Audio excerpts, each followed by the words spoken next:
an intro video. We'll see. All right. Well, good morning, Keller Williams in town. It's the first Tuesday of the month, and you know what that means. Another opportunity to show how scripting has helped enhance people's businesses. Before we get into this week, I want to let everyone who can hear the sound of my voice know one quick thing. You can now access the full Scriptology archives. That's right. 30-minute clips of some top producers in this office talking about how scripting has not only helped enhance their businesses, but how their journey took them to scripting, and they've seen the results. No matter how these first 3 months have gone, we're now a quarter of the year done, which is crazy. But the exciting part about being in sales is that every day, week, or month is a fresh start. And we have one of my favorite leaders in this industry with us today to talk about making the most of the gift that is each new day. Mark Jones is more than just the team lead here at Keller Williams in town. He's a true blue salesman who works to remind us all that sales isn't a dirty word. It's a shortcut to being of service in a myriad of ways. I had the pleasure of sitting down with Mark last year and got to learn about his unique journey to real estate. But through the lives he has led, the one consistent has been moving with the confidence that his life's dedication, he's been working for and with actual people. From setting up supermarket bank accounts to million-dollar properties to helping navigate an office of agents working towards their own successes, it's always a good day to talk sales with Mark Jones. Happy April, sir. How's it going? Happy April Fool's Day. Look, that's one of the holidays that really, I think, has lost its luster in these days. I think particularly these times we're in, like everything feels like it shouldn't be real, but it is. And so now you're like, well, April Fool's, let's everyone have a nice sedate day, no pranks, just do what we need to get done. Yeah, I think the prank thing is while it's fun, I think there's so much misinformation in the world today. I try to steer away from any sort of non-true statements. I had forgotten it was April Fool's Day, and I was headed to drop my son off at daycare this morning, and they were like, "Oh, we're closed." And I was like, "What? You should have sent an email." They're like, "Just kidding." I'm like, "That's not funny. That's not a humorous thing to do to me." I'm trying to get back to the heart attack for a parent. Right? For sure. So I'm glad you're here. I'm glad we're having you to do this. The Shelter Scriptology series has been something that I thought was a good idea to start, but the more I've done it with people in this office, the more it's like I hear back from them about, oh, I haven't had a chance to really think about my business or like be intentional about how I'd grown my business. And even taking the opportunity to sit down for 30 minutes and kind of talk it through really, I think, almost crystallize something for them. So Before we get too deep into it, I do want to ask you, we had the sales meetings up until this year where it was twice a month. Mm-hmm. You broke out two separate ones this year, particularly the one that starts the month, the one we just came from, where you talk about kind of sales strategies and how people approach the selling the job. And I wanted to ask you kind of what was the impetus for that? What made you look around and say, oh, we need to sharpen some knives here? Yeah. So, I mean, I think it's the market, right? The market is full of agents that started sometime after 2012, which means they've only worked in up markets through mid 2022. So the transition to a more challenging market is more difficult when you don't have the skills. If you worked before 2012 and you worked through 2008 to 2012, you probably have a different set of skills. So then it's just remembering the skills that you used to use and dusting them off and putting them back into practice. But we have so many agents that started after 2012 that I felt like there was a need to bring some sales training in, because I was listening to conversations or doing consulting appointments with agents, hearing what they were saying and the challenges they were having. And it became obvious to me that some basic sales training could really make a huge difference in these people's lives and their income.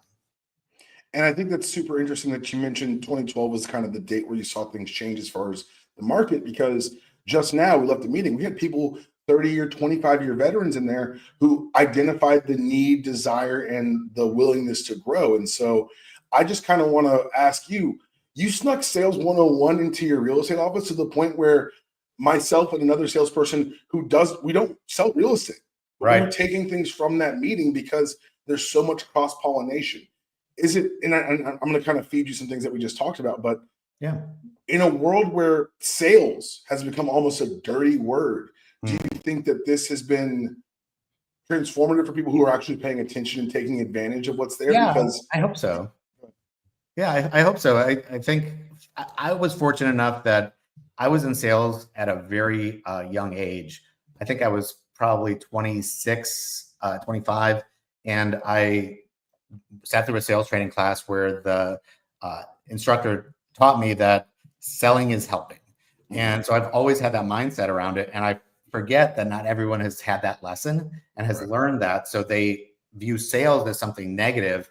And I mean, even looking at the number of people that show up to a sales meeting versus a team meeting, it's clear that there are some preconceived notions around sales. And what I want to do is help people understand that A, selling is helping people. Right.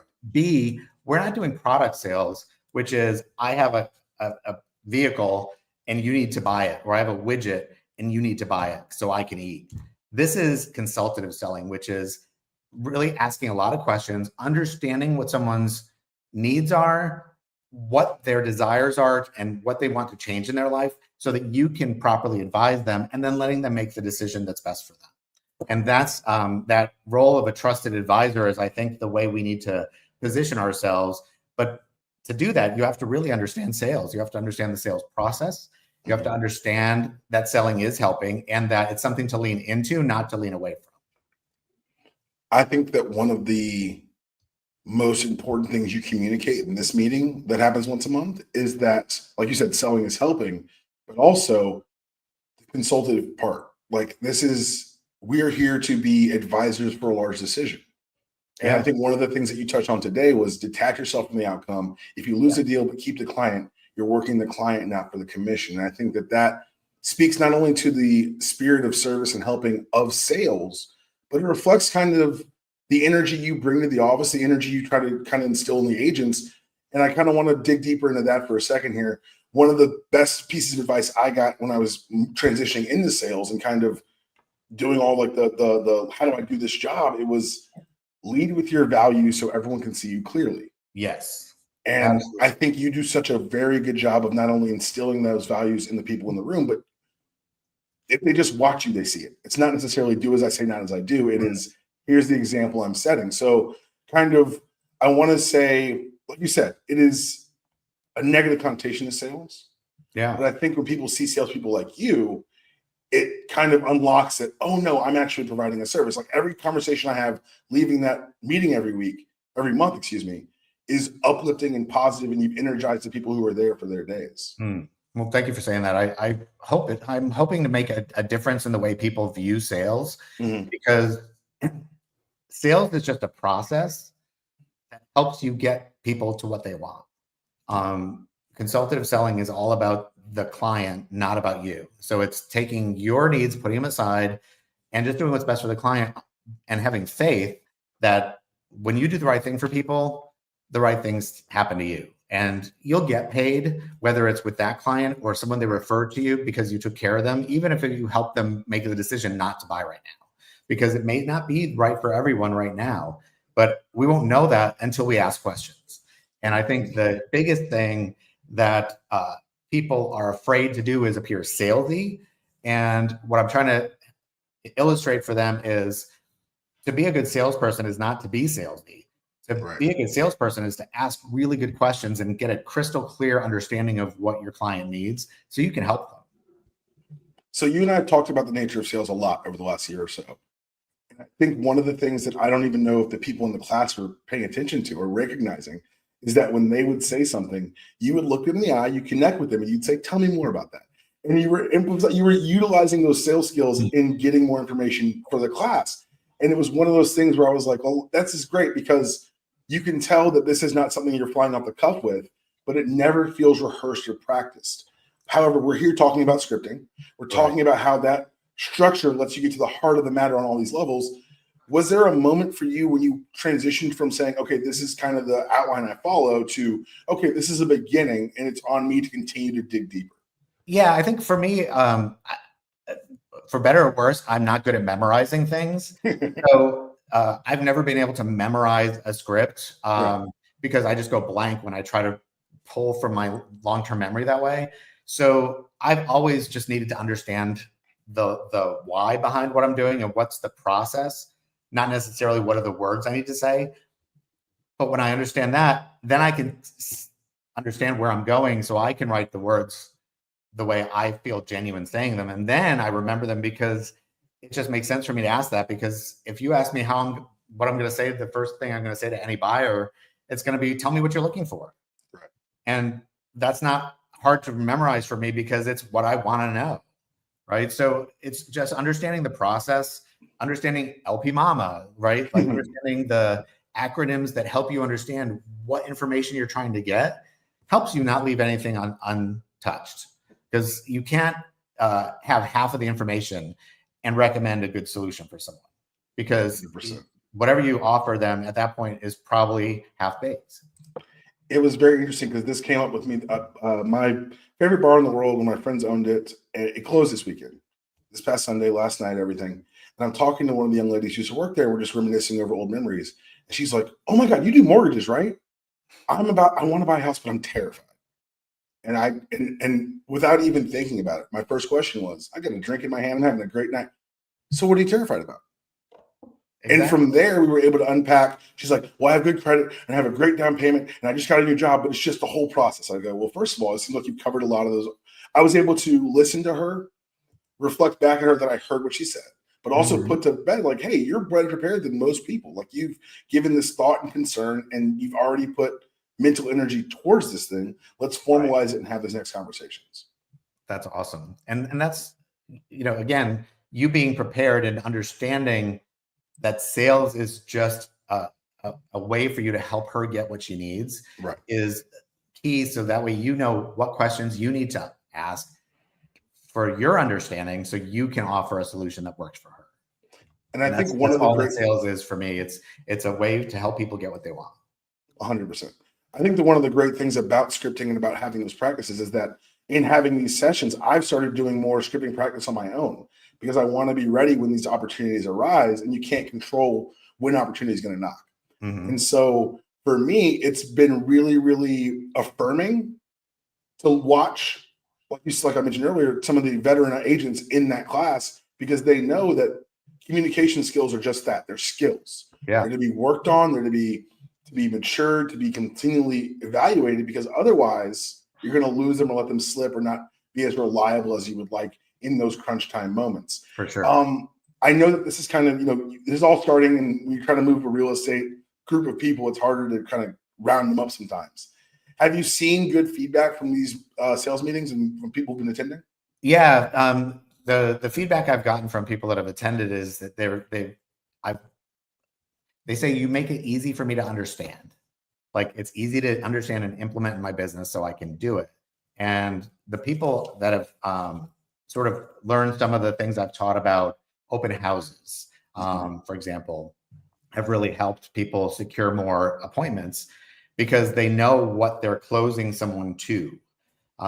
It's really hard for most real estate agents to pick up clients at open houses because they don't know where to take the conversation. Right. So helping them determine where they need to take the conversation to get an appointment, and giving them the words that I use, and then they can, change it to work for them, is, I think, helpful, because they don't really know what they don't know. So they show up to these open houses, and when someone shows all of the interest and all of the, what I would call buying signals, they're engaged in the conversation, they're answering all of my questions, and they're like, we're hitting it off personality wise, then I need to then take control of that conversation and be the professional in the room and say, here's what we're going to do next, or here's what I recommend we do next. And just having that framework of, I'm going to ask questions through LP Mama, which is location, price, motivation, agent, mortgage, appointment. So I'm going to ask the first questions to get to the appointment. Right. And then I'm going to say, here's what I recommend we do next, or here's what we're going to do. And then I'm going to lay out the next step, which for me is, when we're not standing in someone else's living room, you and I will get together in my office. We'll do a deep dive on what you're looking for. We'll walk through the entire process, so you know how it's going to go in Georgia. And then we'll go out and look at some properties, if that's what you really want to do. What's better for you, nights or weekends, to do that? And that's my spiel. But I've internalized it, and it's genuine. So when I say it, it feels natural. So what I do is tell people, this is what I do. How would you say that? I'm going to be very transparent. I've been using this with my toddler. He does not have the language or communication skills to tell me what he wants all the time. And so I can go to what, like when I pick them up from daycare, I know we want to play outside. Outside is we put a jacket on, we're going to go play outside. But if we're outside and he gets fussy, I'm like, uh-oh, what next? And I've got to like literally remember, like you said, call back to the things that have been told before. Like, okay, maybe wants a snack, maybe wants X, Y, or Z. Right. And I think that like we were sitting there today and I had this like light bulb moment. I was like, this is how you treat Matthew. Because the buyers don't know how to communicate sometimes precisely what they're looking for. They know they know what makes them feel good. They know what they kind of want. But as you mentioned today, they go through the process and lose sight of that initial, why are we here? And so have the ability to come back to that and say, oh, this is what we actually talked about earlier. It gives you a touchstone that you guys have already agreed upon. It allows you to keep going back and maturing that relationship and deepening that trust. Anytime, if you ever think back to any positive sales experience you've had, I can guarantee you that salesperson took control of the conversation, asked a bunch of questions, and walked you through what each step of the process was so that you didn't have to know how to do it, because you don't do that every day. You don't buy a sofa every day. You don't buy a car every day. You don't buy a house every day. So you need someone to guide you through that. And I'm not going to start with like, let's make an offer. That's not where you start the conversation, right? So understanding, like, I need to get to know you. I need to get to know what you're looking for. And then I can recommend what our next steps are. And our next steps are going to be, we're going to get together. Then we're going to go look at property. Then we're going to make offers, right? I have to understand the process. So understanding sales is just knowing what the process is and being able to take people from phase 1 to phase 2 to phase 3 so that they can get from point A to point Z and get where they want to go. And the entire time you're doing that, you're building that trust, you're building that bond, you're building that reciprocity to where I trust you, you trust me, we're working together towards this common goal. Right. And so, like, I had a situation last week where I had a client who the agent and I were working together perfectly, but the client all of a sudden, I want to use this credit union. And it was something they couldn't have moved off of, couldn't have a conversation, they move forward with them. But it's interesting for me because there are times, and I had to realize this for myself, there are times where you can do everything right and still not win. For sure. And I think that can be, because we talk about people who get in this industry, they didn't get in this industry to follow blueprints. They got in this industry to sell the X, Y, or Z. But what you're able to show them is that with a strong foundation, you can be unshakable when things go wrong. So was I upset they want the credit union? Of course I was. I wasn't happy about that. Sure. But I also knew I could look back and say, okay, I did everything at every turn that I could have done. They acted unexpectedly. I tried to pivot, couldn't make it. Hey, keep moving forward. And I don't question my process. Have you found that when people, because this is an industry, ups and downs, they happen. But we see successful people, they're able to navigate these two variations because they've got such a strong foundation. How do you, outside of scripting, honestly, how would you say that people are trying to find that? Is it just trial and error, or is it just kind of do what works for them? I think people just sort of learn how to do this however they learn. Most people are just being organic. Yeah. And they're probably following a sales process. They just don't know that they are. Right. So they can't do it intentionally. And they're just like bouncing around through life, and they're getting where they need to go, even though they don't really have intentionality and a plan behind it. But what the problem with that is that it's going to be really an inconsistent experience for people. And you're not taking what you learned from one person and applying it to all your future clients. Right. So if you have a plan, you can have a consistent set of questions you ask.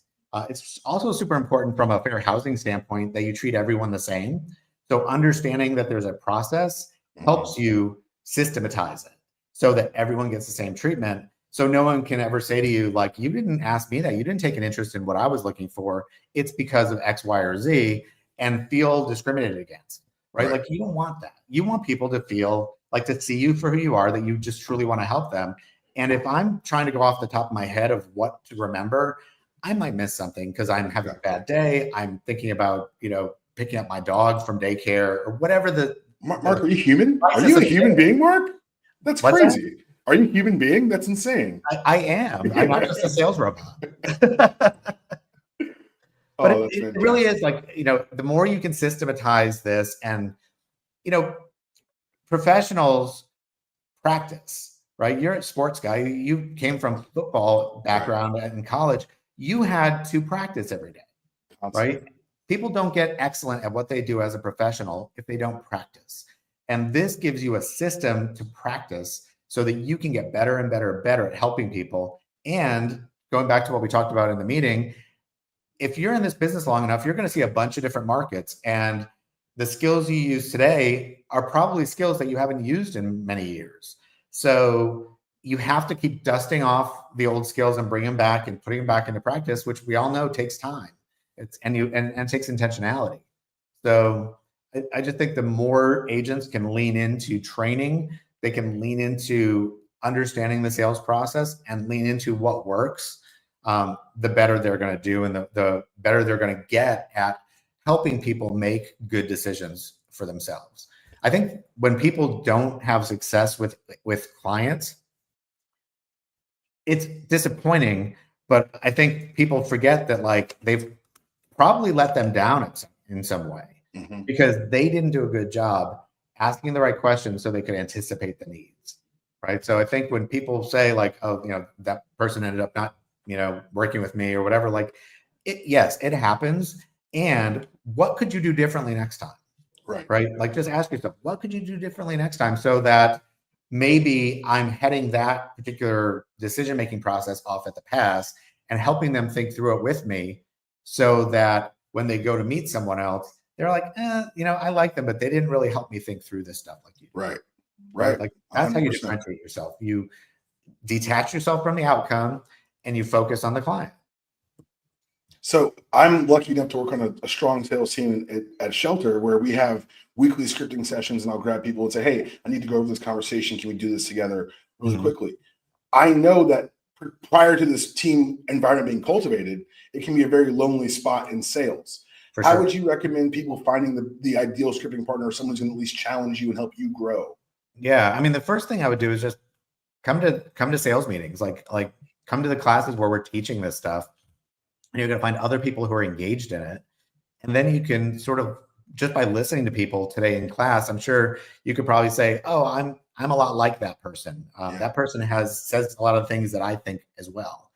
So you'll hear people with a similar style and have similar values when it comes to how they look at clients. So that's a great way to pick someone, is just like, who's like me, right? That's doing this well, or that's willing to work on this with me. And there's always people that are willing to do it.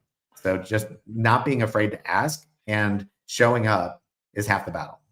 One of the big differences in Keller Williams in general, but this office in particular, has been what I've seen in the level of teaching, the level of people wanting to be involved and wanting to pour into other agents. And I think that's a rarity in this industry, particularly in Atlanta, because as we're kind of hitting in the summer market, I'm not going to hold up too much more of your time. I did want to ask you about this. So I'm seeing more and more agents tell me about their experiences with hesitant buyers, whether it's the uncertainty of the world or the coming rate environment. Is there, and there's no magic bullet anywhere, but I think that the thing that you keep impressing on our classes that we do is that you've got to be an active listener. Yes. And once people will tell you how to sell to them if you pay attention. Is there, I hate to close on that. I don't hate to close on this. I want to close on this. Is there some trigger words or some kind of things that you listen out for in those initial conversations that can help you, like you said, ask that next question and dig a little bit deeper into how do we solve these problems before they become actual problems? Yeah, I think the biggest problem that we're seeing right now is people wanting to wait, right? Like I'm going to wait till rates come down. I'm going to wait. Or I'm going to wait to sell until it's a better time to sell, right? So I think the biggest thing to understand is when people say they're going to wait, if it's a buyer, tell me more. Right. And stop talking, right? Because they will tell you more if you let them. But if you say, tell me more, because I wanted to know this and I know this and rates are really blah, blah, blah. Like, don't go into explanation. Ask a question, then shut up. Because you don't know where it's coming from. It could be you don't know where it's from the news. Could be my mom got burned. It could be lots of stuff. Yeah. Yeah. So like, what's your concern? So when someone tells me that they want to buy when rates are better because rates are too high, I just kind of turn it around and go, I totally get that. Tell me this. Where do you want your monthly payment to be? Whatever they say, I'm going to connect them with a lender to help them find a program that they can buy what they want Right. at that payment. So what does that look like? And once you talk to them, let's circle back and let's have a conversation about what the lender told you. Was the loan amount that they told you something that's workable for you? So where does that put you purchase price wise? And let's take a look at what's in that price range and see if we can find what you're looking for. So let's go back to what's important to you, right? And I think then we can go look at it. That's the beauty and the core of all the sales is that, like you said, we're not selling steak knives door to door. We're not selling encyclopedias. We're selling peace of mind. We're selling generational wealth. We're selling an opportunity, particularly as we see everything's trending upwards as far as price and rates and things of that nature. So I want to say thank you so much for taking the time and for pouring so much into Keller Williams. And I really appreciate this. And I'm excited for next month. We're going to have on Frank Brockway, talk about his journey to scripting and kind of how he's navigated it. And the buy-in from people who don't have to give me 30 minutes has been really impressive. And so I just wanted to say, again, thank you for helping cultivate that here at Keller Williams. Yeah, my pleasure. Thanks for having me. All right, man. Have a great day. See ya.